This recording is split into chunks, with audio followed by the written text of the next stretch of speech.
When CIG released the concept for the Perseus, it sparked a larger debate about UEE naval vessels in general. How can a warship not have an armoury and at least a Tier 1 medical bed? Well, real-world naval forces may provide the answer, so if you're looking for some input from someone who spent 12 years on the bridge of modern warships, this one's for you. Today's navies are the best comparison for Star Citizen's fleets, and not just because the words match. A variety of different hulls, designed for different purposes, coming together to form a fleet which will offset individual weaknesses and multiply their strengths.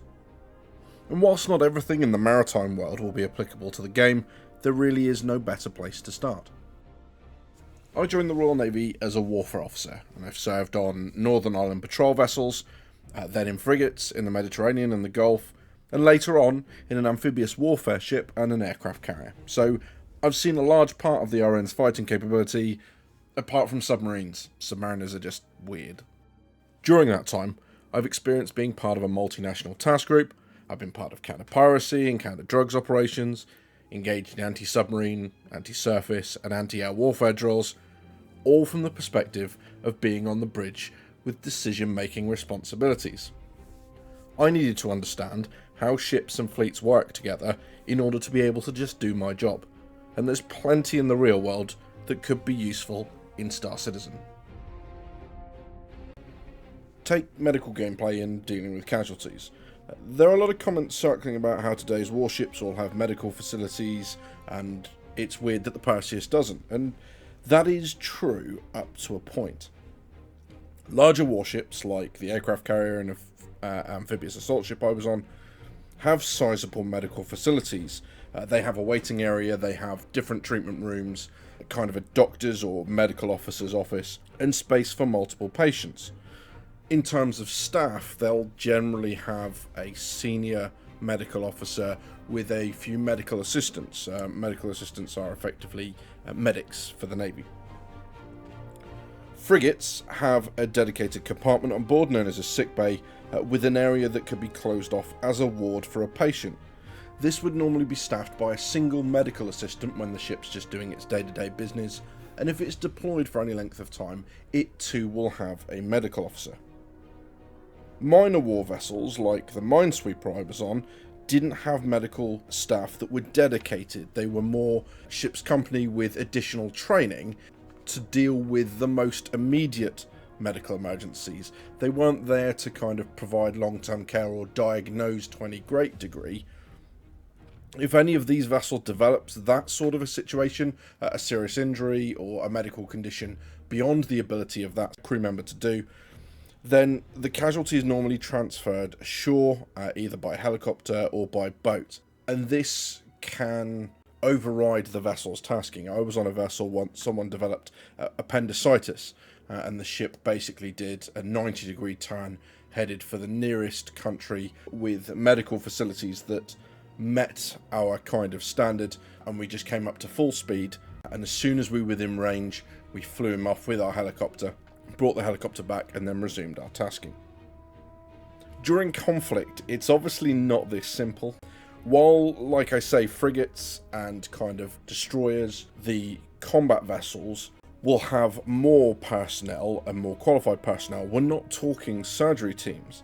They will often be embarked on carriers, amphib ships, or dedicated medical vessels, teams large enough to do significant surgery, which presents exactly the same problem as what people are describing with a Perseus. Someone with significant medical conditions and medical injuries needing to be moved from one vessel to another. But we might be getting a little bit ahead of ourselves here, because first we need to talk about priorities. The priorities that you and I are used to in everyday life are so obvious they hardly need stating, but you deal with the most significant injuries, the most significant conditions first. In this way, everyone has the best chance for survival, and that's certainly the case for the military in peacetime. But in wartime, these priorities flip. It's a really grim prospect, but walking wounded become the main priority because the ships need people at their stations in order to keep fighting. The harsh reality is that the seriously wounded will need a lot of personnel over a far greater period of time just to survive. In the same time, each of those medics, each of those medical personnel that helped that one person could get multiple people with lighter wounds back into the fight in the same amount of time it took to get one person just to the point where they will survive. The priority for a warship is to keep fighting and defeat the threat.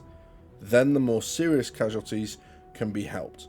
They'll be transferred onto ships that have medical facilities to deal with them and that has space for their recovery until they can be removed from the fleet and returned home, or at least to a nation or a safe harbour that will be able to treat them. Even moving casualties around a fleet whilst it's under attack is problematic.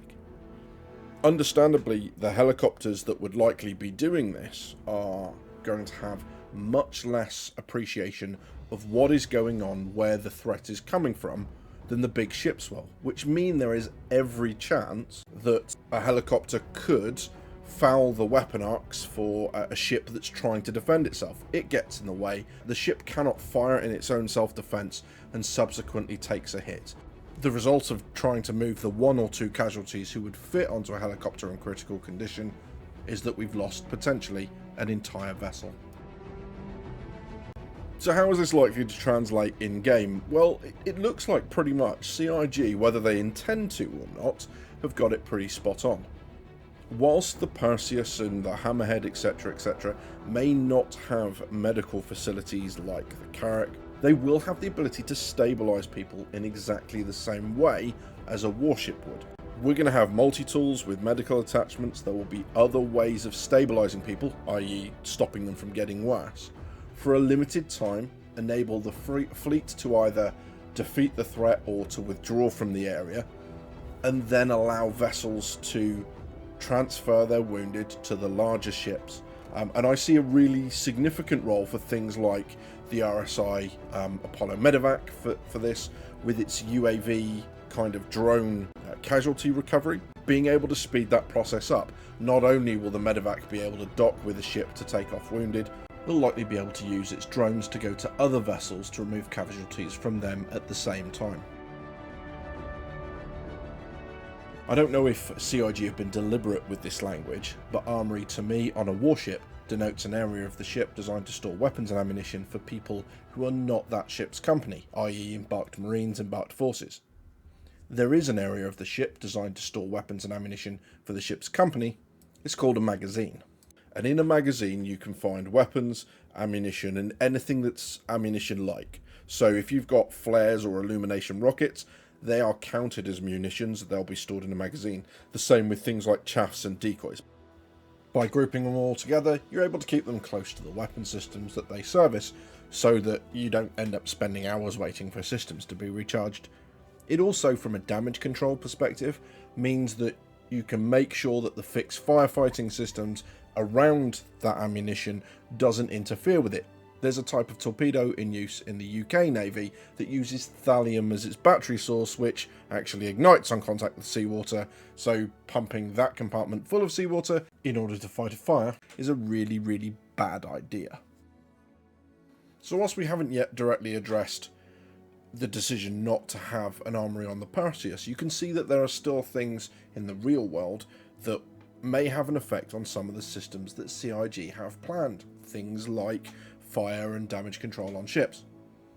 In terms of not having one, I don't really see it as an issue. It doesn't have a hangar like a Carrack or a Polaris does, and there's nothing at all to indicate that the crew won't be able to have their own personal weapons in their lockers, just like pretty much every other ship in the game.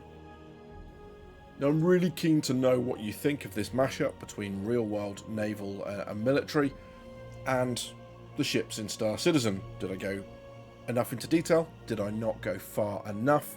Let me know in the comments. Whatever you do, make sure you hit a like, and if you're excited by this sort of content, then make sure you subscribe to get the future videos. I do plan to start applying this to a lot more of what CIG does, so there'll be a lot of comparisons between my experience in the Navy and CIG's attempt at doing naval ships in the future.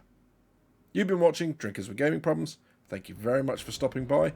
See you soon.